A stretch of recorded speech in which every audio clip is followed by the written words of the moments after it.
اعوذ باللہ من الشیطان الرجیم بسم اللہ الرحمن الرحیم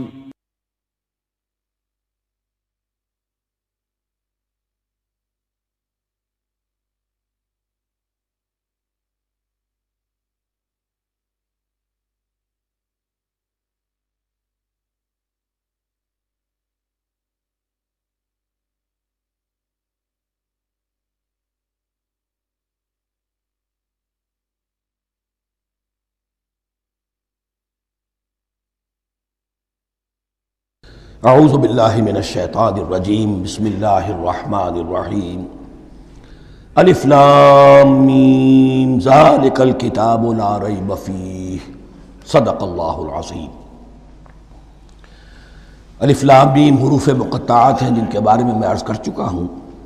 ذالک الکتاب لا ریب فیہ، یہ وہ کتاب ہے اس میں کوئی شک نہیں۔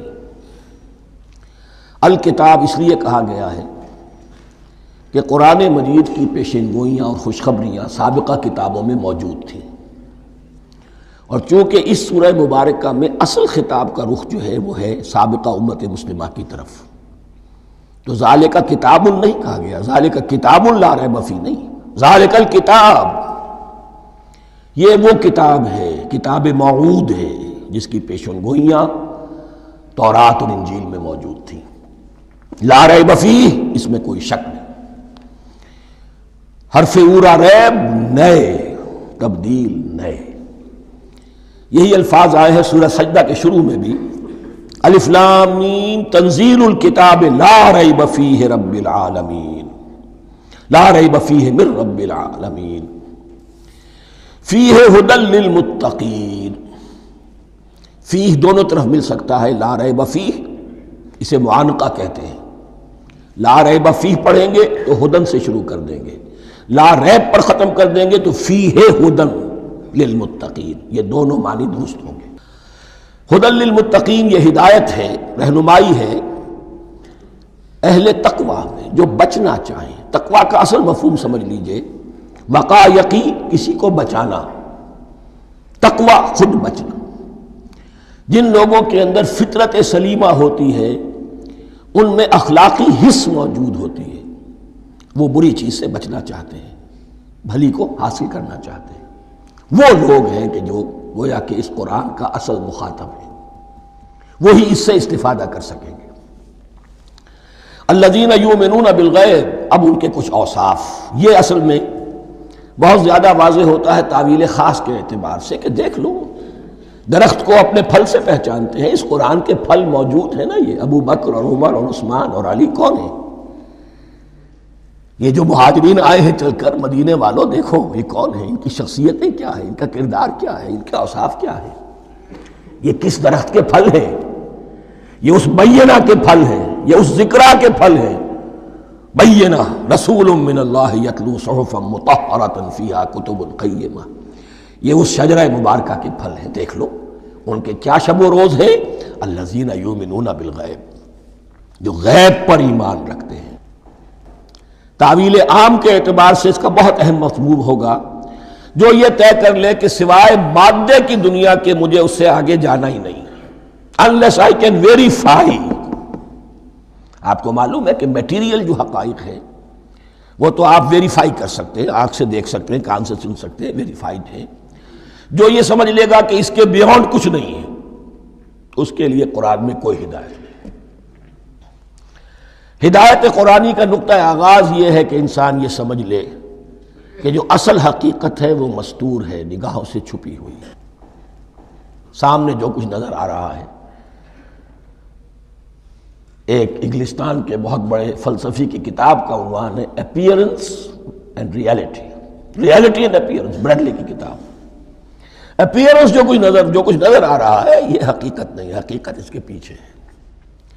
اور کنفیوشس کا ایک جملہ ہے جو بہت بڑا حکیم اور فلسفی تھا، چین کا بہت بڑا حکیم اور فلسفی، اور ہو سکتا ہے کہ نبی ہو، واللہ عالم، ہم کہہ نہیں سکتے۔ اس کی تعلیم بڑی اخلاقی تعلیم ہے، اور اس کا جملہ سنیے، یہ یؤمنون بالغیب کی اس سے زیادہ صحیح تشریح ممکن نہیں۔ There are certain things, there's nothing more real than what cannot be seen.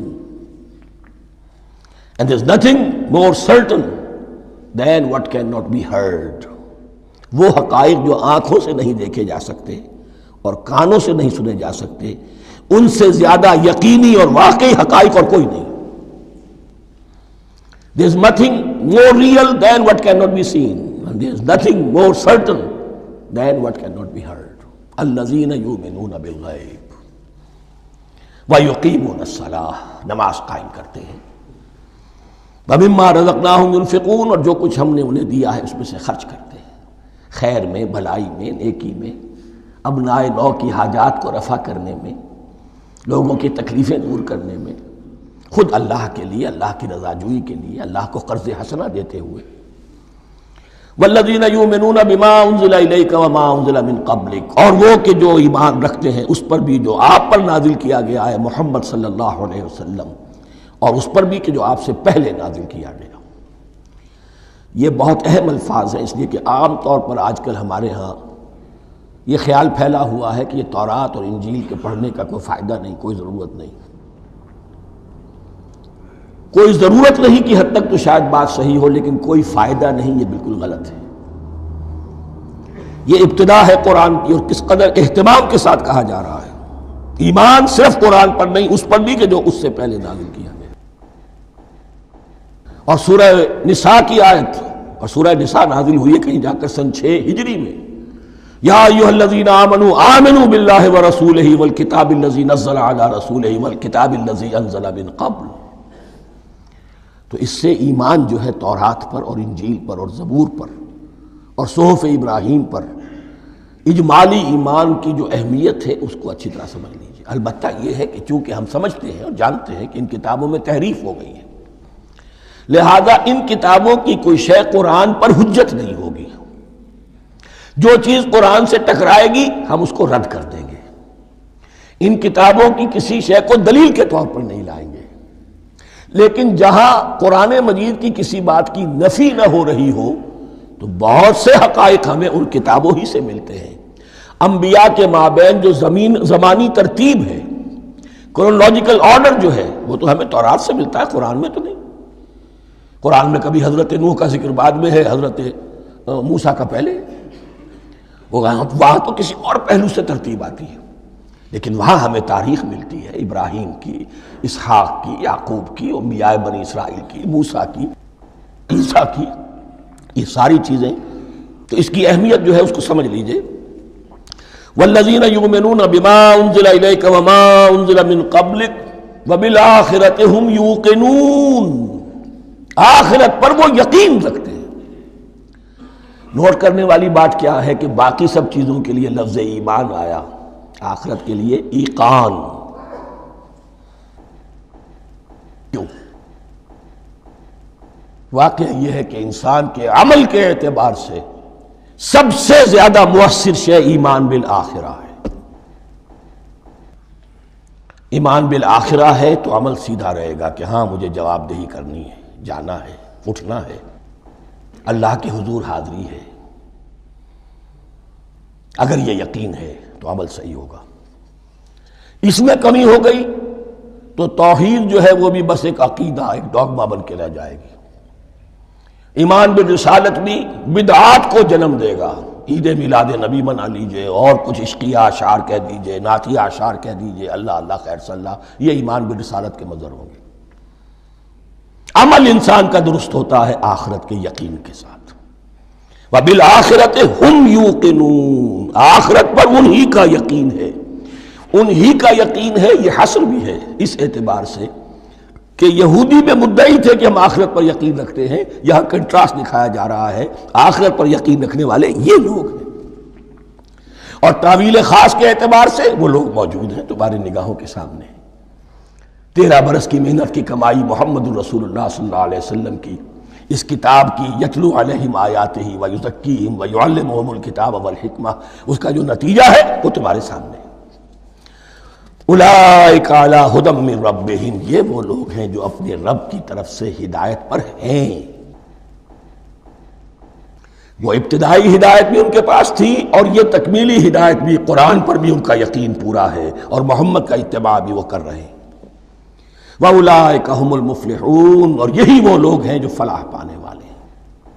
فلاح کا لفظ بھی قرآن مجید کی بڑی اہم اصطلاح ہے، منزل مراد کو پہنچ جانا، کسی باطنی حقیقت کا عیا ہو جانا۔ اسی لیے اس پر پھر گفتگو انشاءاللہ ہوگی سورہ مومنون کے شروع میں، لیکن یہ کہ فلاح پانے والے، کامیاب ہونے والے اصل میں یہی لوگ ہیں۔ تو گویا کہ تعویل خاص میں صحابہ کرام کی طرف اشارہ ہو گیا، تعویل عام میں ہر شخص کو بتا دیا گیا اگر قرآن کی ہدایت سے مستفید ہونا ہے تو یہ اوصاف اپنے اندر پیدا کرو۔ اب دوسرا گروہ، ان الذین کفروا سواء علیہم انذرتہم ام لم تنذرہم لا یؤمنون، یقیناً جن لوگوں نے کفر کیا، اور یہاں مراد کیا ہے؟ جو کفر پر اڑ گئے ہیں۔ اس کو ہم تعویل عام میں نہیں لے سکتے، اس لیے کہ اگر تو ہم اس کو عام میں لے لیں گے تو اس کے معنی تو یہ ہوں گے جس شخص نے کسی وقت کفر کیا اب وہ ہدایت پر آ ہی نہیں سکتا۔ نہیں، یہ بات نہیں ہے۔ کوئی کفر میں ہے، وہ غالطے کی بنا پر ہے، عدم توجہی کی بنا پر ہے، حق اس پر واضح نہیں ہوا ہے اس لیے ہے، تو آپ اسے سمجھائیں گے، انذار و تبشیر سے اسے فائدہ ہو جائے گا، واعظ و نصیحت سے فائدہ ہو جائے گا۔ ایک وہ ہے کہ جو حق کو سمجھ کر، پہچان کر اور پھر اڑ گئے، ضد کی وجہ سے، ہٹ دھرمی کی وجہ سے، تعصب کی وجہ سے، تکبر کی وجہ سے، حسد کی وجہ سے۔ ان الذین کفروا، ایسے لوگوں کا معاملہ کیا ہے؟ سواء علیہم انذرتہم ام لم تنذرہم لا یؤمنون، برابر ہے ان کے لیے خواہ آپ انہیں سمجھائیں خواہ نہ سمجھائیں، ڈرائیں نہ ڈرائیں، انذار فرمائیں نہ کریں، لا یؤمنون، وہ ایمان لانے والے نہیں۔ وہی بات جو میں نے کہی تھی کہ سوتے کو جگایا جا سکتا ہے، جاگتے کو کیسے جگائیں؟ ختم اللہ علی قلوبہم وعلی سمعہم وعلی ابصارہم غشاوہ، ان کے دلوں پر اللہ نے مہر کر دی ہے۔ کیوں کر دی ہے؟ یہ ابتداءً مہر نہیں ہوئی، جب حق کو پہچان کر انہوں نے رد کر دیا، اس کی پاداش میں، اس کی سزا کے طور پر۔ ختم اللہ علی قلوبہم، اللہ نے ان کے دلوں پر مہر کر دی ہے، وعلی سمعہم، اور ان کی سماعت پر بھی، وعلی ابصارہم غشاوہ، اور ان کی آنکھوں کے سامنے پردہ پڑ چکا ہے۔ یہ مضمون سورہ یاسین کے شروع میں پھر آئے گا بہت شرح و بسط کے ساتھ۔ وَلَهُمْ عَذَابٌ عَظِيمٌ، اور ان کے لیے تو اب بہت بڑا عذاب ہے۔ یہ دوسرا گروہ ہو گیا، ایک رکوع میں دو کو سمیٹ لیا گیا، کل ابھی 7 آیتیں ہوئی ہیں۔ ایک وہ گروہ جس نے قرآن مجید کی دعوت سے صحیح صحیح استفادہ کیا، ان میں طلب ہدایت کا مادہ موجود تھا، ان کی فطرتیں سلیم تھیں، ان کے سامنے دعوت آئی، قبول کی، اور قرآن کے بتائے ہوئے راستے پر چلے۔ وہ گلے سرسبد ہیں، وہ شجرہ قرآنی کے نہایت مبارک اور مقدس، وہ اس کے پھل ہیں۔ ایک گروہ وہ ہے جس نے حق کو پہچانا لیکن اس کو رد کر دیا اپنے تعصب یا ہٹ درمی کی وجہ سے۔ ان کا ذکر آ گیا بہت اختصار کے ساتھ، اس لیے کہ ان کا ذکر آپ کو بہت تفصیل سے مکی صورتوں میں ملے گا۔ اب آیا تیسرا گروہ، وَمِنَ النَّاسِ، اور لوگوں میں کچھ ایسے بھی ہیں، مَن يَقُولُ آمَنَّا بِاللَّهِ وَبِالْيَوْمِ الْآخِرِ وَمَا هُم بِمُؤْمِنِينَ، جو کہتے تو یہ ہے کہ ہم ایمان رکھتے ہیں اللہ پر بھی اور یوم آخر پر بھی، مگر وہ حقیقت میں مومن نہیں ہے۔ یہاں ایک بات سمجھ لیجئے، اکثر و بیشتر مفسرین نے اس تیسری کیٹیگری کے بارے میں یہی رائے قائم کی ہے کہ یہ منافقین مذکور ہیں یہاں، اگرچہ لفظ منافق یا لفظ نفاق نہیں آیا یہاں، لیکن مولانا امیر احسن اصلاحی صاحب نے ایک رائے ظاہر کی ہے جو بڑی قیمتی ہے، وہ یہ کہ یہاں ایک کردار کا نقشہ کھینچ دیا گیا ہے۔ غور کرنے والے غور کر لیں، دیکھ لیں، جس پر بھی وہ چسپاں ہو جائے۔ اور بالفعل جب یہ آیات نازل ہو رہی تھیں تو دو طبقات پر یہ کردار نگاری جو ہے، یہ جو شخصیت کا ہیولہ کھینچا جا رہا ہے، وہ دو کے اوپر راست آ رہا تھا۔ ایک علماء یہود، وہ بھی کہتے تھے کہ ٹھیک ہے محمد جو کہہ رہے ہیں، ہم بھی اللہ کو مانتے ہیں، آخرت کو بھی مانتے ہیں، اسی لیے یہاں رسالت کا ذکر نہیں ہے۔ بھئی ہم محمد ہی کو نہیں مانتے نا صلی اللہ علیہ وسلم، باقی اگر 1.25 لاکھ نبی آئے ہیں تو باقی 1.25 لاکھ کو تو ہم مانتے ہیں۔ ایک محمد کو نہیں مانا، ایک عیسیٰ کو نہیں مانا، بس۔ تو ہمیں بھی مانا جانا چاہیے کہ ہم بھی مسلمان ہیں۔ ایک یہ ان کی رائے ہے، اور واقعہ یہ ہے کہ یہاں اس طریقے کا تذکرہ ہو رہا ہے کہ جس سے ان کا کردار بھی جھلک رہا ہے، روح سخن ان کی طرف جا رہا ہے۔ مجھے یاد ہے اپنی 10ویں جماعت کے زمانے میں دہلی میں نے دیکھا تھا کہ ناٹ سرکس، وہاں کا ایک بڑی مارکیٹ ہوتی تھی، تو جوتے کی ایک دکان پہ ایک بہت بڑا جوتا لٹکایا ہوا تھا، بہت بڑا، اور لکھا تھا free to whom it fits, جس کے پاؤں میں یہ ٹھیک ٹھیک آ جائے وہ لے جائے اس کو۔ تو یہ free to whom it fits ہے، ایک کردار ہے۔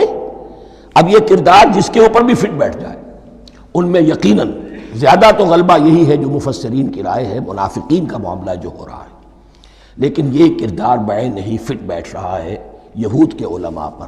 اور یہ بھی نوٹ کر لیجئے کہ جو مدینہ منورہ میں نفاق کا جو پودا پروان چڑھا ہے، بلکہ پودا نہیں کہنا چاہیے، جھاڑ جھکاڑ جو پروان چڑھا ہے، وہ یہودیوں کے زیر اثر، جیسے جنگل کے اندر بڑے بڑے درخت بھی ہوتے ہیں اور اندر جو ہے نیچے جھاڑیاں بھی ہوتی ہیں، تو یہ نفاق کا جھاڑ جھکاڑ جو ہے وہ یہودی علماء کا جو پودا تھا، اور بہت بڑا تھا، اس میں کوئی شک نہیں، اس کے سائے میں پروان چڑھا ہے۔ ان دونوں میں معنوی ربط بھی ہے۔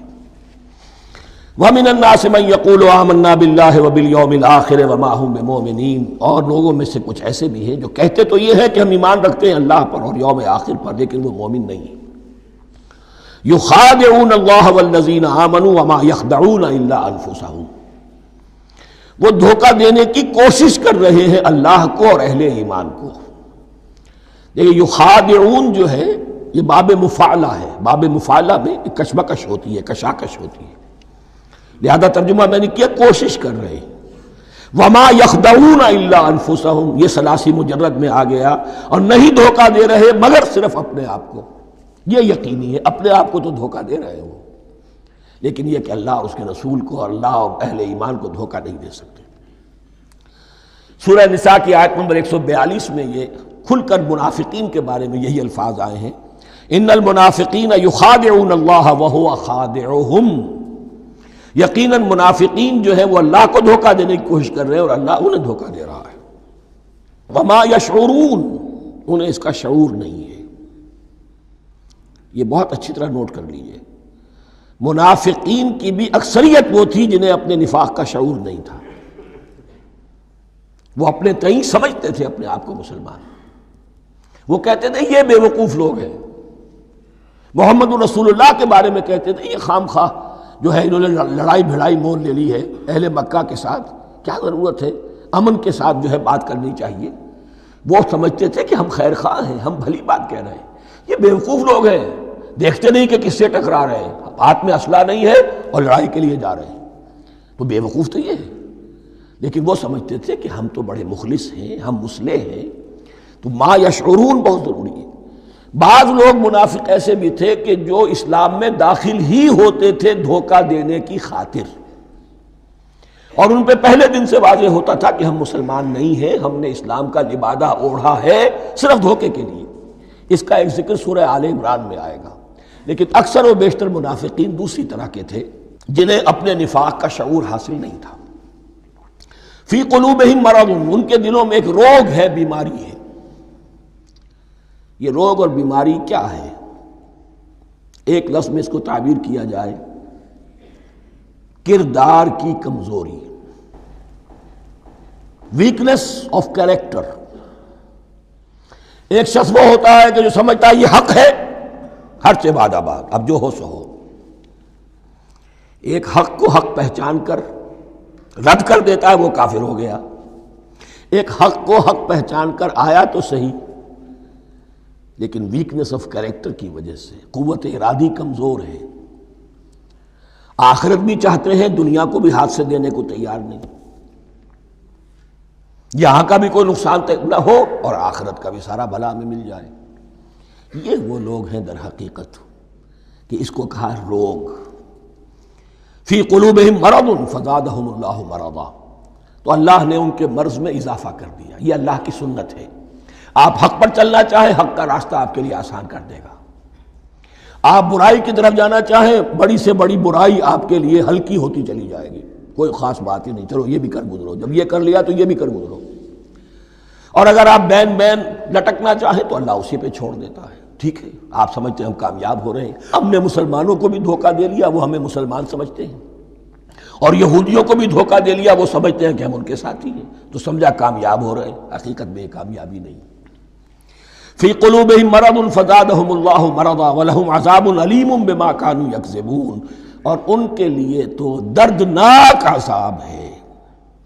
عذاب عظیم کا لفظ آیا تھا اوپر کفار کے لیے، وَلَهُمْ عَذَابٌ عَظِيمٌ، 7ویں آیت ختم ہوئی، اور عذاب علیم کا لفظ آیا یہاں، ان کے لیے دردناک المناک عذاب ہے، بما کانوا یکذبون، بسبب اس جھوٹ کے جو وہ بول رہے تھے۔ وَإِذَا قِيلَ لَهُمْ لَا تُفْسِدُوا فِي الْأَرْضِ، اور جب ان سے کہا جاتا تھا مت فساد کرو زمین میں، مراد کیا ہے اس سے؟ کہ جب محمد کو مان لیا کہ اللہ کے رسول ہیں، اب ٹھیک ٹھیک پیروی کرو، ان کے پیچھے چلو، ان کا حکم ہے تو جنگ کے لیے نکلو، ان کی طرف سے تقاضا آتا ہے مال پیش کرو، اور اگر تم اس سے کتراتے ہو تو فساد مچا رہے ہیں، جماعتی زندگی کے اندر فتنہ و فساد پیدا کر رہے ہیں۔ وَإِذَا قِيلَ لَهُمْ لَا تُفْسِدُوا فِي الْأَرْضِ قَالُوا إِنَّمَا نَحْنُ مُصْلِحُونَ، وہ کہتے تھے نہیں ہم تو صلح کرانے والے ہیں، اصلاح کرنے والے ہیں، ہم چاہتے ہیں لڑنا بھیڑنا کوئی اچھی بات نہیں ہے، ٹکراؤ تصادم یہ کوئی اچھے کام تھوڑا ہی ہے، بس ٹھنڈے ٹھنڈے دعوت دیتے رہو، جو چاہے قبول کر لے، جو چاہے رد کر دے، خام خواہ یہ ٹکرانا اور یہ جنگ کرنا اور اللہ کے دین کو غالب کرنے کے لیے یہ قربانی دو اور یہ مصیبت جھیلو اور یہ مشقت برداشت کرو اور یہ چیز چھوڑو اور یہ ترک کرو، یہ کاہے کے لیے؟ وَإِذَا قِيلَ لَهُمْ لَا تُفْسِدُوا فِي الْأَرْضِ قَالُوا إِنَّمَا نَحْنُ مُصْلِحُونَ أَلَا إِنَّهُمْ هُمُ الْمُفْسِدُونَ وَلَٰكِن لَا يَشْعُرُونَ، آگاہ ہو جاؤ کہ وہی ہے مفسد، فساد پھیلانے والے۔ اس لیے کہ محمد رسول اللہ کی دعوت ہے زمین میں اصلاح کے لیے، اس اصلاح کے لیے کچھ آپریشن کرنا پڑے گا۔ مریض اس درجے کو پہنچ چکا ہے کہ آپریشن کے بغیر اس کی شفا نہیں ہوگی، اب اگر تم اس کے راستے میں رکاوٹ بنتے ہو تو در حقیقت تم فساد مچا رہے ہو، لیکن تمہیں اس کا شعور نہیں۔ الا انہم ہم المفسدون ولکن لا یشعرون، پھر دیکھیے نوٹ کیجئے، شعور نہیں ہے۔ شعوری نفاق اور شے ہے، غیر شعوری نفاق ہے کہ جس کا یہ سارا تذکرہ ہو رہا ہے۔ وَإِذَا قِيلَ لَهُمْ آمِنُوا كَمَا آمَنَ النَّاسُ، اور جب ان سے کہا جاتا ہے ایمان لاؤ جیسے دوسرے لوگ ایمان لائے ہیں، آخر دیکھو دوسرے یہ اہل ایمان ہیں، جب بلاوا آتا ہے فوراً لبیک حاضر ہوتے، جو بھی ہو یہ تم جو ہے آخر تم نے اور روش اختیار کی۔ وَإِذَا قِيلَ لَهُمْ آمِنُوا كَمَا آمَنَ النَّاسُ قَالُوا أَنُؤْمِنُ كَمَا آمَنَ السُّفَهَاءُ، وہ کہتے ہیں کہ کیا ہم ایمان لائے جیسے یہ بے وقوف لوگ ایمان لائے؟ انہیں تو اپنے نفع کی فکر، نہ نقصان کی فکر، نہ خطرات کا کوئی خیال، نہ اندیشوں کا کوئی گمان، جان جائے مال جائے، اولاد کو چھوڑ دیں، گھر بار چھوڑ کے آ گئے ہیں، ان سے بڑے بے وقوف کون ہوں گے؟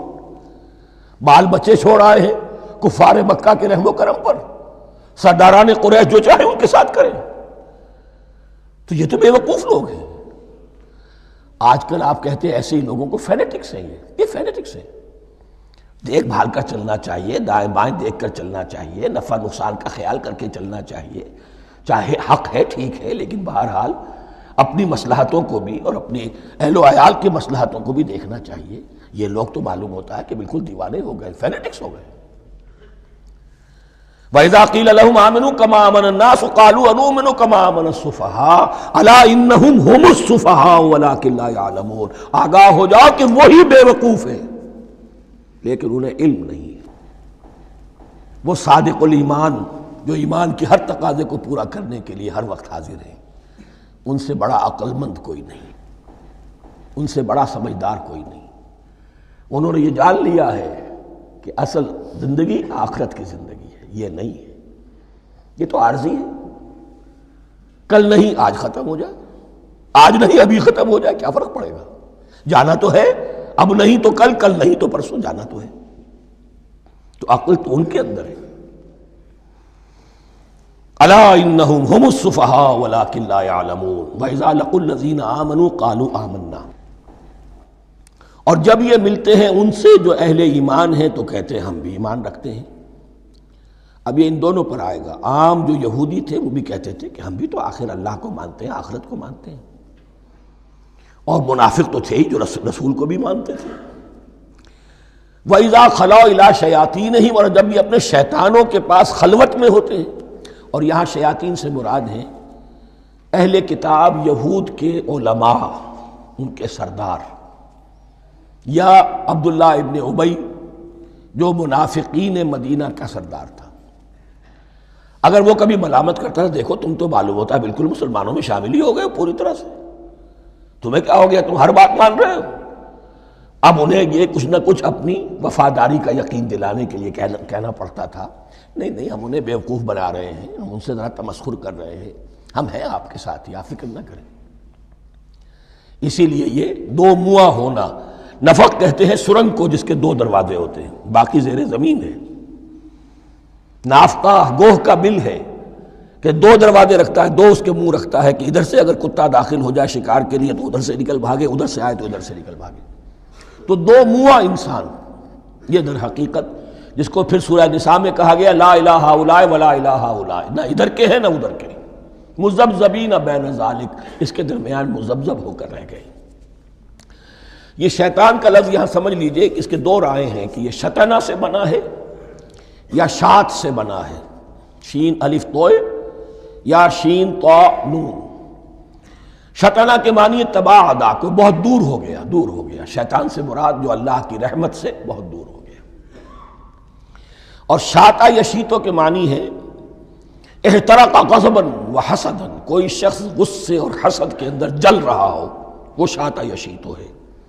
اس سے فعلان کے وزن پر، رحمان کے وزن پر، غضبان کے وزن پر شیطان، یعنی وہ کہ جو حسد اور غضب کی آگ میں جل رہا ہے۔ تو یہ ایک تو شیطان وہ ہے کہ جو جنات میں سے ہے، جس کا نام عزازیل تھا پہلے، اب ہم اسے ابلیس کے نام سے جانتے ہیں، وہ ایک شیطان ہے، جنی ہے۔ پھر یہ کہ جو بھی اس کے پیروکار ہیں دنیا میں، انسانوں میں سے ہوں یا جنات میں سے ہوں، وہ بھی شیاطین ہیں۔ اسی طرح اہل کفر، اہل زیغ کے جو بڑے بڑے سردار ہوتے ہیں، ان کو بھی شیطان سے تعبیر کیا گیا۔ وَإِذَا خَلَوْا إِلَىٰ شَيَاطِينِهِمْ قَالُوا إِنَّا مَعَكُمْ، اور جب وہ خلوت میں ہوتے ہیں، علیحدگی میں ہوتے ہیں اپنے شیاطین کے پاس، سرداروں کے پاس، کہتے ہیں ہم تو آپ کے ساتھ ہیں، انما نحن مستہزئون، یہ تو ہم ان مسلمانوں کو بیوقوف بنا رہے ہیں، ان سے استہزاء کر رہے ہیں، تمسخر کر رہے ہیں۔ ہم تمسخر میں کہہ دیتے ہیں کہ ہم بھی آپ کے ساتھ ہیں، آمنا۔ اللہ یستہزئ بہم ویمدہم فی طغیانہم یعمہون، حقیقت کیا ہے کہ اللہ ان کا مذاق اڑا رہا ہے اور ان کو ڈھیل دے رہا ہے کہ وہ اپنے عقل کے اندھے پن میں بڑھتے چلے جائیں۔ اللہ تعالیٰ جیسا میں نے عرض کیا رسی دراز کرتا ہے، کوئی شخص غلط راستے پر جانا ہے تو جاؤ بھائی، فوراً تو نہیں پکڑتا، اگر فوراً پکڑ لے تو سیدھا ہو جائے گا، چلتے جائے، جہاں جانا چاہتے ہو جاؤ۔ تو ان کو بھی رسی دراز کر رہا ہے اللہ، لیکن یہ کہ اللہ یستہزئ بہم، یہ سمجھتے ہیں کہ مسلمانوں کا مذاق اڑا رہے ہیں، اصل میں مذاق ان کا اڑ رہا ہے اللہ کے نزدیک۔ وَيَمُدُّهُمْ فِي طُغْيَانِهِمْ يَعْمَهُونَ، اب یہاں ذرا نوٹ کر لیجئے، یہ دو لفظ آئیں گے، عین میم اور ہا، امہ ہے کے ساتھ، ایک ہے عین میم اور یا امج، تو عین اور میم تو مشترک ہے یا آخر میں فرق ہوگا، عین میم اور ہا ہوگا، اس کے معنی عقل کا اندھا، دل کا اندھا، آنکھیں تو ہے لیکن دل کا اندھا ہے، عقل کا اندھا ہے۔ اور عین میم یا جو آنکھوں کا اندھا ہو، عمیٌ اندھے، اعمیٰ اندھا۔ تو یہاں فرمایا انا معکم انما نحن مستہزئون، اللہ یستہزئ بہم ویمدہم فی طغیانہم یعمہون، اللہ ان کو اس جو ان کی عقل کے اندھے پن میں جو یہ بڑھتے چلے جا رہے ہیں، اللہ بھی ان کی رسی دراز کر رہا ہے تاکہ یہ جہاں تک جانا چاہتے چلے جائیں۔ اولئک الذین اشتروا الضلالۃ بالہدی، یہ وہ لوگ ہیں کہ جنہوں نے ہدایت کے عوض گمراہی خرید لی ہے۔ دیکھیے بڑا پیارا انداز ہے یہ، ایک شخص کے سامنے دونوں آپشنز تھے، ایک نے گمراہی کو چھوڑا، ہدایت لے لی، چاہے قیمت دینی پڑی، تکلیفیں اٹھانی پڑی، آزمائشوں میں سے گزرنا پڑا، قربانیاں دینی پڑی، ہدایت نہیں۔ اور ایک شخص نے ہدایت دے کر گمراہی لے لی، آسانی تو ہو گئی، فوری تکلیف سے تو بچ گئے، لا الہ الا ولا الہ الا، دونوں طرف سے اپنے آپ کو بچا لیا۔ لیکن حقیقت میں سب سے زیادہ گھاٹے کا سودا یہی ہے۔ اولئک الذین اشتروا الضلالۃ بالہدی، ہدایت دے کر اور ضلالت خرید لی ہے، فما ربحت تجارتہم، تو ان کی تجارت ان کے حق میں ہرگز مفید نہیں ہوئی۔ اب یہاں بھی دیکھیے، را با اور ہے ہا، ربحا، اس کے معنی نفع، صحیح نفع، جائز نفع۔ را با اور وا، ربا، وہ سود، وہ بھی اضافہ ہے، وہ بھی بڑھوتری ہے، لیکن وہ حرام ہے۔ ایک ہے تجارت کے اندر جو نفع ہو جائے وہ ربح ہے، را با اور ہا یہ نفع ہے جو جائز نفع ہے۔ را با اور وا، ربا، یہ کیا ہے؟ یہ سود ہے، یہ حرام ہے۔ را اور با مشترک ہے، آگے ہا، آگے اور با، اس کا فرق ہے۔ فما ربحت تجارتہم وما کانوا مہتدین، ان کی تجارت ان کے حق میں ہرگز مفید نہیں ہوئی اور نہیں ہے اب یہ ہدایت پانے والے۔ مثلہم، اب یہاں دو تمثیلیں آ رہی ہیں بڑی پیاری۔ پہلی تمثیل ہے کفار کے بارے میں، دوسری تمثیل ہے یہ بین والے لوگوں کے بارے میں۔ پہلوں کے لیے کیا تمثیل ہے؟ مثلہم کمثل الذی استوقد نارا، ان کی مثال اس شخص کی سی ہے جس نے آگ روشن کی۔ ایک نقشہ کھینچا جا رہا ہے، اندھیری شب ہے جدا اپنے قافلے سے ہے تو، تیرے لیے ہے میرا شعلہ نوا قندیل۔ اندھیری شب ہے، قافلہ بھٹک رہا ہے، کچھ لوگ بڑی ہمت کرتے ہیں، اندھیرے میں بھی ادھر ادھر سے لکڑیاں جمع کرتے ہیں اور آگ روشن کر دیتے ہیں۔ لیکن عین اس وقت جب آگ روشن ہوتی ہے کچھ لوگوں کی بینائی سلب ہو جاتی ہے۔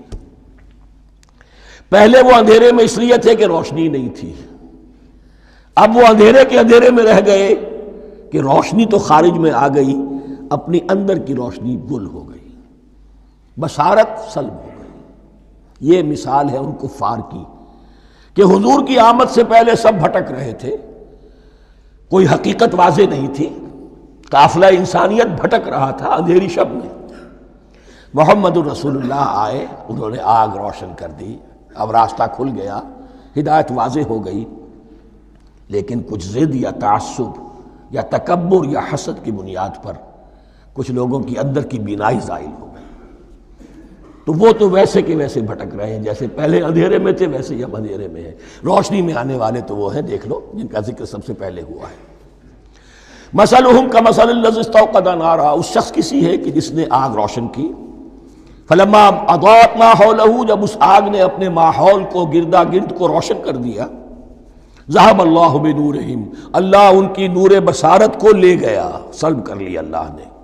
وترکہم فی ظلمات لا یبصرون، اور چھوڑ دیا انہیں ان اندھیروں کے اندر کہ وہ کچھ نہیں دیکھتے۔ صم بکم عمی فہم لا یرجعون، اسم کہتے ہیں بہرے کو، سم جمع ہے اس کی، سمن۔ اب کمو کہتے ہیں گونگے کو، بکمن اس کی جمع ہے۔ آما کہتے ہیں اندھے کو، عمیون اس کی جمع ہے۔ یہ بہرے ہیں، گونگے ہیں، اندھے ہیں، فہم لا یرجعون، اب یہ لوٹنے والے نہیں۔ یہ کون ہے؟ ابو جہل ہے، ابو لہب ہے، ولید بن مغیرہ ہے، عقبہ ابن ابی معیط ہے، یہ سب کے سب ابھی زندہ ہیں جب یہ آیات نازل ہو رہی ہیں۔ ابھی تو غزوہ بدر ہوگا سن 2 ہجری میں، اور اس میں یہ سب جو ہیں واصل جہنم ہوں گے، ابھی تک تو ہے نا۔ یہ لوگ ہو گئے اس کی مثال۔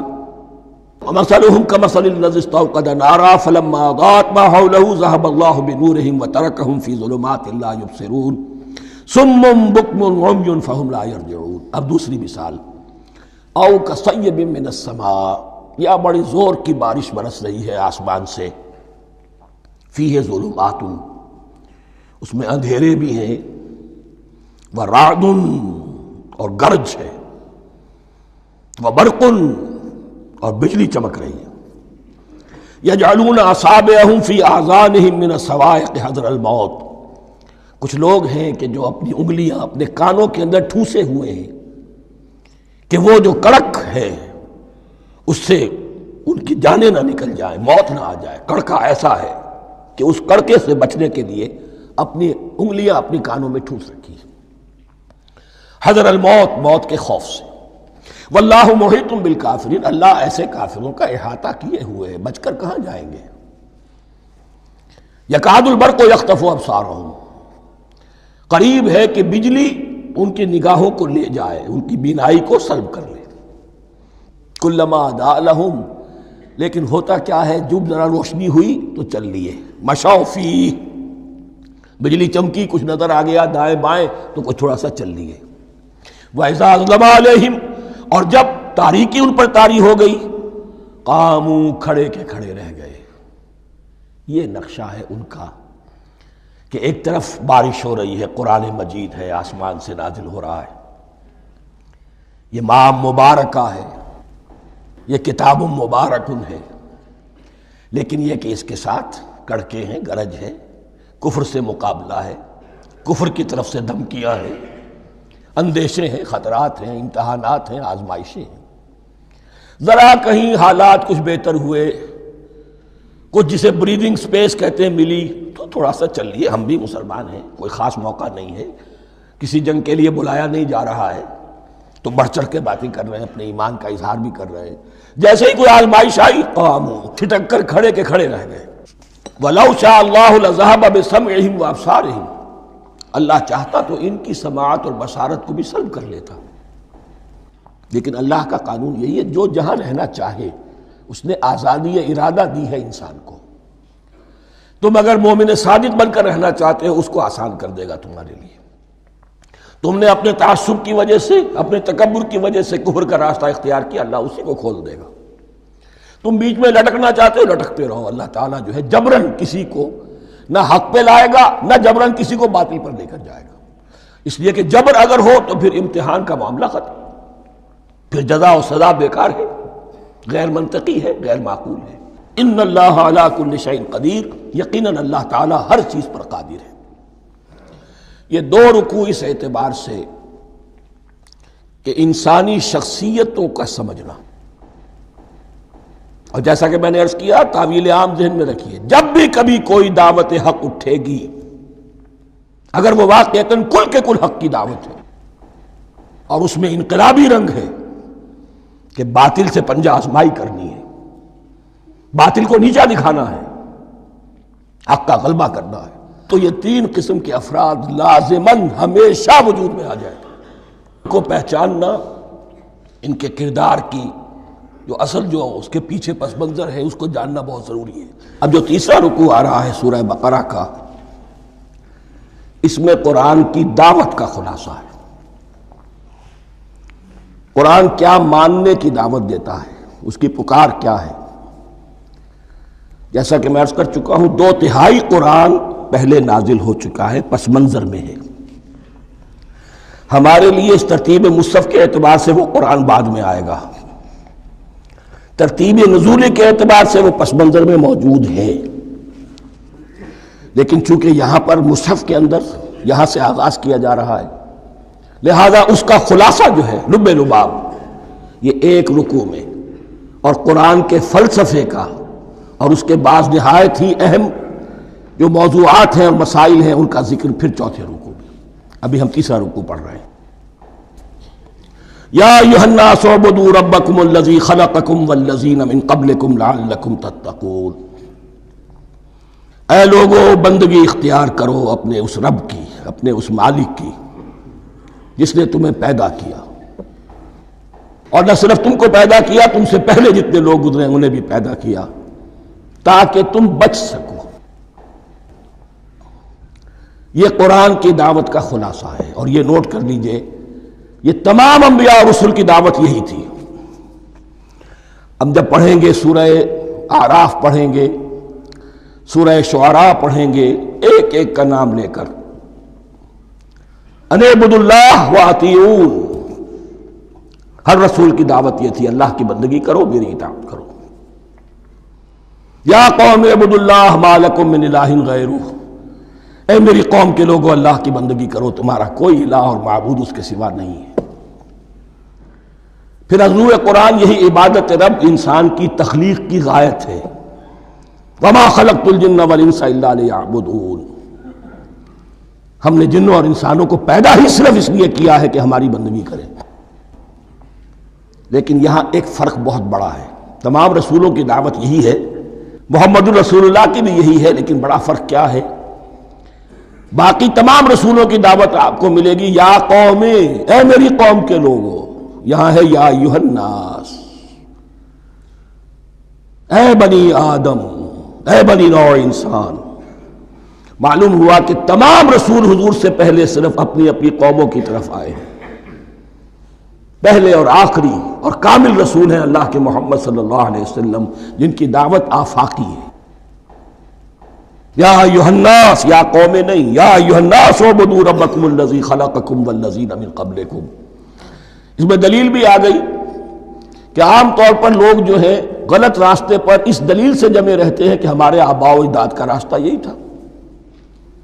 تو بھائی جیسے تم مخلوق ہو ایسے وہ بھی تو مخلوق تھے، جیسے تم خطا کر سکتے ہو وہ بھی تو خطا کر سکتے تھے۔ لہذا یہ نہ دیکھو کہ آباء و اجداد کا راستہ کیا تھا، دیکھو یہ کہ حق کیا ہے،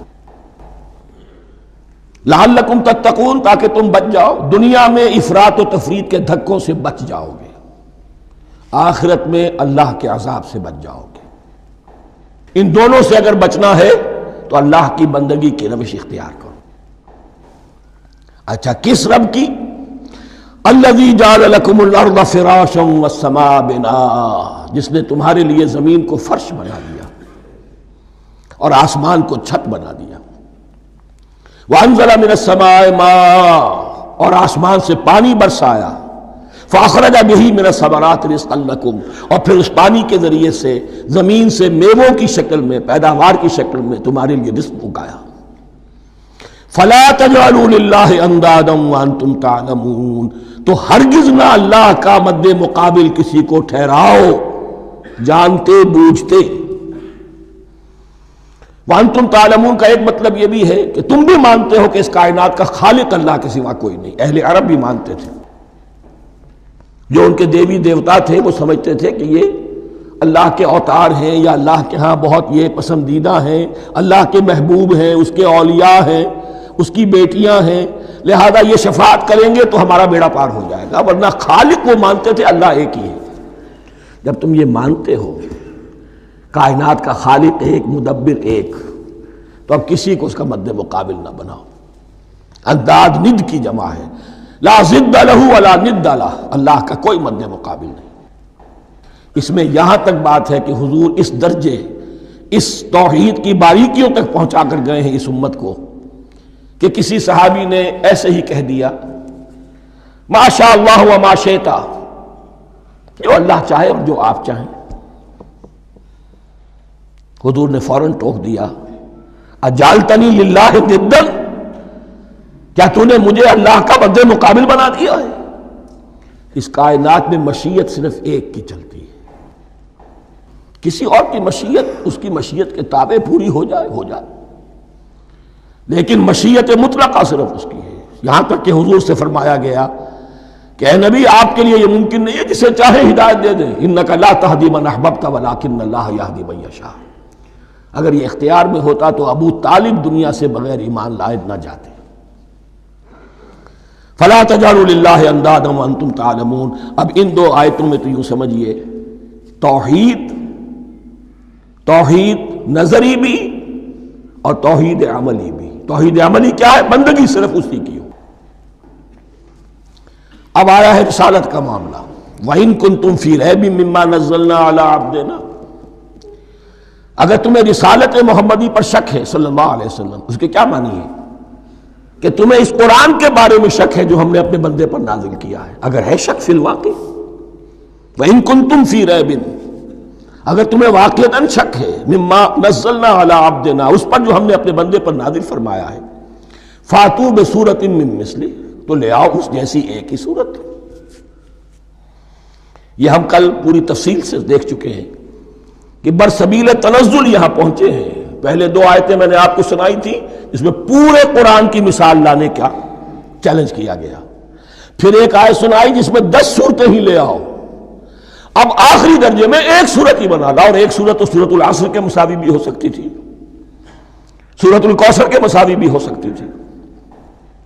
وَادْعُوا شُهَدَاءَكُم مِّن دُونِ اللَّهِ إِن كُنتُمْ صَادِقِينَ، اور بلا لو اپنے سارے مددگاروں کو اللہ کے سوا، جن ہوں انس ہوں. اس لیے کہ قریش کا خیال یہ تھا کہ جو شعراء ہوتے ہیں ان کے پاس جن ہوتے ہیں، وہ جن انہیں سکھاتے ہیں، ورنہ عام آدمی تو یہ شعر نہیں کہہ سکتا. تو تمہارا اگر کوئی گمان ہے کوئی جنات سکھانے والے ہیں، کوئی انسان ہے، خطیب ہیں، شعراء ہیں، ادیب، سب کو جمع کر.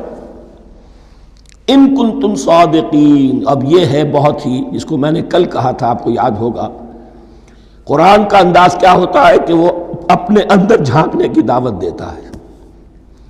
یہ گویا کہ آنکھوں میں آنکھیں ڈال کر یہ کہا جا رہا ہے کہ حقیقت میں تمہیں کوئی شک نہیں ہے، یہ تم بات بنا رہے ہو صرف. اگر واقعتاً شک ہے تو آؤ میدان. حقیقت یہ ہے کہ تمہیں شک نہیں ہے. اگر تم سچے ہو فاتو بصورت من مثلہ، تو اس جیسی ایک ہی صورت بنا لاؤ. فإن لم تفعلوا، اب ذرا انداز دیکھیے تحدی کا اور چیلنج کا. پھر اگر تم یہ نہ کر پاؤ، وَلَن تَفْعَلُوا، اور ہرگز نہیں کر سکو گے. یہ چیلنج کون دے سکتا ہے؟ اللہ کے سوا کوئی نہیں دے سکتا. یہ انداز کسی کتاب کا نہیں ہے. ذَلِكَ الْكِتَابُ لَا رَيْبَ فِيهِ، یہ کسی کا نہیں ہے. فَإِن لَمْ تَفْعَلُوا وَلَن تَفْعَلُوا، پھر اگر تم نہ کر پاؤ اور تم ہرگز نہیں کر پاؤ گے، فَاتَّقُوا النَّارَ الَّتِي وَقُودُهَا النَّاسُ وَالْحِجَارَةُ، تو ڈرو اس آگ سے جس کا ایندھن بنیں گے انسان اور پتھر. اعدت للکافرین، کافروں کے لیے تیار کر لی گئی ہے، بھڑکا دی گئی ہے. پتھروں کا ذکر خاص طور پر کیوں ہے؟ 2 اس کے امکانات ہیں. آپ کو معلوم ہے کہ وہ جو پتھر کا کوئلہ ہوتا ہے اس کی آگ بڑی سخت ہوتی تھی، عام جو ہمارا یہ لکڑی کا کوئلہ ہوتا ہے اس کے مقابلے میں. اور دوسرے یہ بھی کہ چونکہ انہوں نے جو معبود تراش رکھے تھے وہ پتھر کے ہوتے تھے، تمہارے ساتھ ہی تمہارے ان معبودوں کو بھی جھونکا جائے گا اور وہ بھی جلیں گے، تاکہ تمہاری حسرت کے اندر اضافہ ہو. ان سے ہم دعائیں مانگا کرتے تھے، ان کے سامنے ماتھے ٹیکتے تھے، ان کے سامنے ڈنڈوت کرتے تھے، ان کو چڑھاوے چڑھاتے تھے. اب یہاں گویا کہ ایمان باللہ، توحید، ایمان بالرسالت اور ایمان بالآخرت. فاتقوا النار التي وقودها الناس والحجارة اعدت للكافرين وبشر الذين آمنوا وعملوا الصالحات، اور بشارت دے دیجئے اے نبی ان لوگوں کو کہ جو ایمان لائے اور جنہوں نے نیک عمل کیے، ان لهم جنات تجری من تحتها الانہار، کہ ان کے لیے وہ باغات ہیں کہ جن کے دامن میں ندیاں بہتی ہوں گی. لفظی ترجمہ ہوگا جن کے نیچے ندیاں بہتی ہوں گی. مراد اس سے کیا ہے؟ عام فطری باغ وہ ہوتے تھے کہ جس میں ذرا اونچائی پر جو ہے درخت لگے ہوئے ہیں اور دامن میں ندی بہ رہی ہے، تو اس سے خود بخود جو ہے وہ اریگیشن، نیچرل اریگیشن ہو رہی ہے، درختوں کے جڑوں تک پانی پہنچ رہا ہے. بہرحال ترجمہ آپ لفظی کریں، ان کے نیچے ندیاں بہتی ہوں گی یا یہ کہ جن کے دامن میں ندیاں بہتی ہوں گی. کلما رزقوا منہا من ثمرۃ رزقا، جب بھی کبھی انہیں دیا جائے گا کوئی پھل رزق کے طور پر کھانے کے لیے جنت میں، قالوا ھذا الذی رزقنا من قبل، وہ کہیں گے یہ تو وہی شے ہے جو ہمیں پہلے بھی ملتی تھی. اس کا ایک مفہوم یہ ہے، یہ جو نزل ہے، ابتدائی جو ہے دعوت ہے، ابتدائی ضیافت جو ہوگی اس میں وہی چیزیں کہ جو معروف ہے، جانی پہچانی ہے. یہ رمان، یہ دیکھیے یہ انار آ رہا ہے خوبصورت، یہ انگور ہے خوبصورت، یہ نخیل ہے، یہ نخل ہے، یہ رطب ہے، لیکن ذائقے کی کوئی نسبت و تناسب بھی نہیں ہوگا. وہ کہیں گے یہ وہی شے ہے جو ہمیں پہلے ملتی تھی. وَأُتُوا بِهِ مُتَشَابِهًا، مشابہ تو ہوگی وہ، لیکن ان کے ذائقے میں زمین و آسمان کا فرق ہوگا. اور ایک یہ بھی مفہوم لیا گیا کہ آخرت میں جنت میں بھی وہی میوے ملتے رہیں گے، لیکن ان کا ذائقہ بدلتا رہے گا. شکل وہ ہوگی لیکن ذائقہ وہ نہیں رہے گا کہ جس سے انسان کی پھر طبیعت بڑھ جاتی ہے ایک ہی شے کو کھاتے ہوئے. وَلَهُمْ فِيهَا أَزْوَاجٌ مُطَهَّرَةٌ، اور ان کے لیے ہوں گے اس میں بہت ہی پاک باز، نہایت پاک کی ہوئی بیویاں ہوں گی. ازواج مطہرۃ وہم فیہا خالدون، اور اس میں رہیں گے ہمیشہ ہمیشہ۔ یہ تو تین جو اصول ہیں دین کے دعوت ایمان، توحید اور رسالت اور معاد، ایمان باللہ، ایمان بالرسول، ایمان بالآخرہ۔ اب ذرا کچھ ضمنی مسائل ہیں کہ جو بعض کفار کی طرف سے، بعض معترضین کی طرف سے پیش ہوتے تھے، وہ کبھی بھی اس چیلنج کا مقابلہ تو نہ کر سکے، میدان میں تو نہ آ سکے۔ یہ بالکل ایسی بات ہے جیسے کسی مصور کی تصویر پر اعتراض کرنے والے تو بہت تھے۔ جب کہا گیا کہ ذرا یہ لیجئے قلم، اس کو ٹھیک کر دیجئے، یہ برش آپ کے ہاتھ میں دیتا ہوں، اب سب پیچھے ہٹ گئے۔ تو کوئی صورت قرآن کے مقابلے میں لانا وہ تو ان کے لیے ممکن نہیں تھی، لیکن ادھر ادھر سے اعتراضات کرنے کے لیے جو زبانیں کھلتی تھی ان میں سے ایک اعتراض نقل کیا جا رہا ہے۔ وہ یہ تھا کہ وہ کہتے تھے کہ قرآن مجید میں مکھی کی تشبیہ آئی ہے، یہ تو بڑی حقیر سی شے ہے، اعلیٰ کلام ہو اور اعلیٰ متکلم ہو وہ ایسی حقیر چیزوں کا تذکرہ نہیں کرتا۔ بیت العنکبوت، مکڑی کا بھی ذکر ہے قرآن میں، اتنی حقیر شے کا، یہ کوئی اعلیٰ کلام نہیں۔ اس کا جواب دیا جا رہا ہے کہ اصل میں کہیں تشبیہ بیان کرنی ہے، تمثیل بیان کرنی ہے، تو دیکھنا یہ کہ جس شے کے لیے تشبیہ دی جا رہی ہے اس کی مناسبت والی شے ہو۔ شے کوئی بہت حقیر ہے تو کسی عظمت والی شے سے آخر کیسے تشبیہ دی جائے گی؟ وہ تو کسی حقیر شے سے ہی تشبیہ دی جائے گی، تو جو اصل مقصد ہے تشبیہ کا وہ پورا ہوگا۔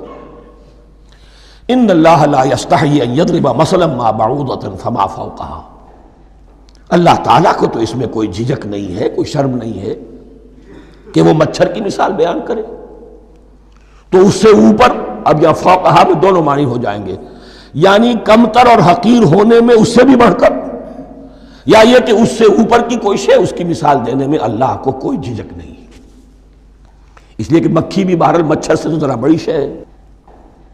اس معنی میں بھی ہو سکتا ہے فوقہا، اور فوقہا اس معنی میں بھی کہ اس سے بھی حقیر ہونے میں اس سے بھی بڑھ کر۔ فَأَمَّا الَّذِينَ آمَنُوا فَيَعْلَمُونَ أَنَّهُ الْحَقُّ مِنْ رَبِّهِمْ، تو جو لوگ صاحب ایمان ہیں وہ جان لیتے ہیں کہ یہ حق ہے ہمارے رب کی طرف سے۔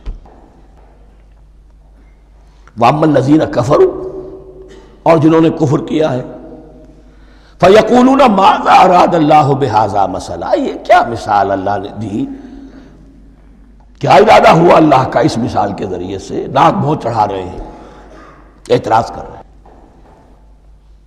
اب جو آ رہا ہے اگلا جملہ وہ ہے بہت اہم، یضل بہ کثیرا ویہدی بہ کثیرا، اسی کے ذریعے سے اللہ بہتوں کو ہدایت دیتا ہے اور اسی کے ذریعے سے بہتوں کو گمراہ کرتا۔ معلوم ہوا کہ ہدایت اور گمراہی، اور ہدایت اور ضلالت انسان کی سبجیکٹو کنڈیشن کے اوپر دار و مدار ہے اس کا۔ آپ کے دل میں خیر ہے، بھلائی ہے، نیت صحیح ہے، طلب ہدایت، طلب علم، اس میں آپ سچے ہیں، آپ کو ہدایت مل جائے گی۔ دل میں زیغ ہے، کجی ہے، نیت میں ٹیڑھ ہے، فساد ہے، تو اسی کے ذریعے سے اللہ آپ کی گمراہی میں اضافہ کر دے گا۔ یضل بہ کثیرا ویہدی بہ کثیرا، لیکن اللہ کا یہ کسی کو ہدایت دینا اور کسی کو ضلالت دینا علل ٹپ نہیں ہے، کسی قاعدے اور قانون کے بغیر نہیں ہے۔ وما یضل بہ الا الفاسقین، نہیں گمراہ کرتا وہ اس کے ذریعے سے مگر صرف سرکش لوگوں کو، جن میں سرکشی ہے، تعلی ہے، تکبر ہے، اور ان کے اوصاف کیا ہے؟ الذین ینقضون عہد اللہ من بعد میثاقہ، جو توڑ دیتے ہیں اللہ کے ساتھ کیے ہوئے عہد کو۔ اور سب سے بڑا عہد یہ سورہ اعراف میں چل کر آئے گا، عہد الست۔ عالم ارواح میں ہم عہد الست کر کے آئے، الست بربکم قالوا بلا، کیا میں ہی نہیں ہوں تمہارا رب؟ تمام ارواح نے، میں بھی تھا، آپ بھی تھے، سب تھے، کل انسان، جتنے انسان دنیا میں آج تک آ چکے ہیں وہ بھی تھے، اور جو آنے ہیں ابھی قیامت تک وہ بھی تھے، لیکن تھے صرف ارواح کی شکل میں، جسم نہیں تھے۔ اور یہ میں آپ کو بتا چکا ہوں، مکمل وجود ہے انسان کا روحانی وجود۔ اولاً تخلیق اس کی ہوئی تھی، اسی سے آگے چل کر ایک بہت فلسفے کا بہت گہرا مضمون آ رہا ہے آگے چل کر۔ وہ جو عہد الست بربکم قالوا بلا، انہوں نے اس عہد کو توڑا، اللہ کو اپنا مالک اور خالق اور اپنا حاکم جاننے کی بجائے خود حاکم بن کر بیٹھ گئے۔ الیس لی ملک مصر، کیا مصر کی بادشاہی میری نہیں ہے؟ I am the sovereign. We are sovereign. Popular sovereignty. بغاوت، سرکشی، فاسق۔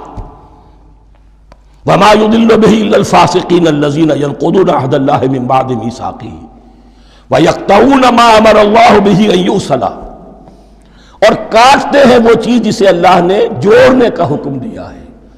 اللہ نے صلہ رحمی کا حکم دیا ہے، یہ قطع رحمی کرتے ہیں مال کی طلب میں۔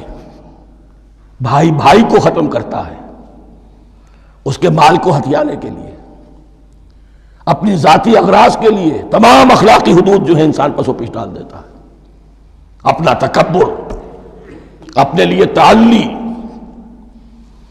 الذین، آپ دیکھیے نوٹ کیجئے، اس میں ہماری شریعت کا فلسفہ یہ ہے، ایک تعلق ہے اللہ کا بندے کے ساتھ، حقوق اللہ، ایک ہے بندوں کا بندوں کے ساتھ، حقوق العباد۔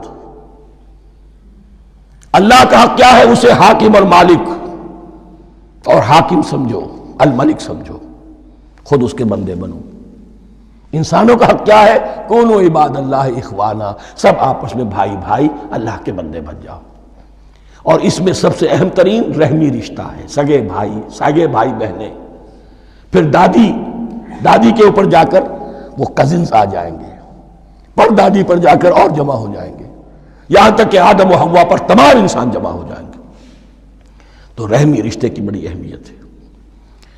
تو وہ فاسقین کے جو توڑتے ہیں اللہ کے عہد کو، اس کو مضبوطی سے باندھنے کے بعد، وَيَقْطَعُونَ مَا أَمَرَ اللَّهُ بِهِ أَن يُوصَلَ وَيُفْسِدُونَ فِي الْأَرْضِ، انہی دونوں چیزوں کے نتیجے میں زمین میں فساد پیدا ہوتا ہے۔ یا اللہ کی اطاعت سے باغی ہو گئے، اور یا آپس میں ایک دوسرے کی گردنیں کاٹنے لگے۔ اولئک ھم الخاسرون، یہی لوگ ہیں جو بالآخر خسارے میں، آخری اور دائمی خسارے میں رہنے والے ہیں۔ کیف تکفرون باللہ وکنتم امواتا، تم کیسے کفر کرتے ہو اللہ کا؟ بڑا پیارا انداز ہے۔ وکنتم امواتا، تم مردہ تھے، فاحیاکم، تمہیں زندہ کیا، ثم یمیتکم، پھر تمہیں مارے گا، ثم یحییکم، پھر جلائے گا، ثم الیہ ترجعون، پھر تم اس کی طرف لوٹ جاؤ گے، لوٹا دیے جاؤ گے۔ یہاں وہ بات آ گئی جو آج نگاہوں سے بالکل اوجھل ہو چکی ہے۔ یہ ہم دنیا میں آنے سے پہلے مردہ تھے، کیا مانی؟ یہ مضمون آ کر اصل میں سورہ غافر یا سورہ مومن میں چل کر اس کی پوری وضاحت ہوگی، لیکن چونکہ یہاں تذکرہ ہو چکا ہے عہد الست کا، ہماری پہلی تخلیق ہوئی عالم ارواح میں، ارواح کی صورت میں، پھر ہمیں سلا دیا گیا، وہ ہماری پہلی موت تھی۔ مردہ جو ہے معدوم نہیں ہوتا، مردہ ہوتا ہے، بے جان ہوتا ہے، سویا ہوا ہوتا ہے، اور موت کو اور نیند کو تشبیہ دی گئی ہے۔ پھر ہمیں اس جسد کے ساتھ یہاں زندہ کیا گیا، پھر موت طاری ہوگی، پھر ہمیں زندہ کیا جائے گا۔ یہ آیت جیسا کہ میں نے عرض کیا بہت بڑی اور بڑی گہری حکمت اور فلسفہ قرآن کی آیت ہے۔ کیسے اللہ کا انکار کرتے؟ کنتم اموات، تم مردہ تھے، سوئی ہوئی ارواح کی شکل میں تھے، فاحیاکم، تمہیں جگایا اس جسد کے ساتھ، زندہ کیا، ثم یمیتکم ثم یحییکم، پھر تمہیں مارے گا، پھر جلائے گا، ثم الیہ ترجعون، پھر تم اس کی طرف لوٹا دیے جاؤ گے۔ اور اب اس کے بعد جو آخری آیت ہے، هو الذی خلق لکم ما فی الارض جمیعا، اس نے تمہارے لیے بنایا ہے جو کچھ بھی زمین میں ہے۔ اس میں خلافت کا مضمون آ گیا۔ حدیث میں آتا ہے انما الدنیا خلقت لکم وانتم خلقتم للآخرہ، یہ دنیا تمہارے لیے بنائی گئی ہے، تم آخرت کے لیے بنائے گئے ہو۔ هو الذی خلق لکم ما فی الارض جمیعا، اس لیے کہ اگلی آیت پھر آ رہی ہے خلافت کی آیت۔ سارا کچھ زمین میں یہ بستر جو بچھایا اور یہ کائنات کو، زمین کو سجایا تمہاری خلافت کے لیے۔ ثم استوى الى السماء فسواهن سبع سماوات، پھر وہ متوجہ ہوا آسمانوں کی طرف اور انہیں 7 آسمانوں کی شکل میں بنا دیا۔ جیسا کہ میں کل عرض کر چکا ہوں، یہ تاحال ابھی یہ آیات متشابہات میں سے ہے. 7 آسمانوں کی کیا حقیقت ہے ہم اس سے ابھی پورے طور سے واقف نہیں. وَهُوَ بِكُلِّ شَيْءٍ عَلِيمٌ، اور اسے ہر شے کا علم حقیقی حاصل ہے. بارک اللہ لی ولکم فی القرآن العظیم ونفعنی وإیاکم بالآیات والذکر الحکیم.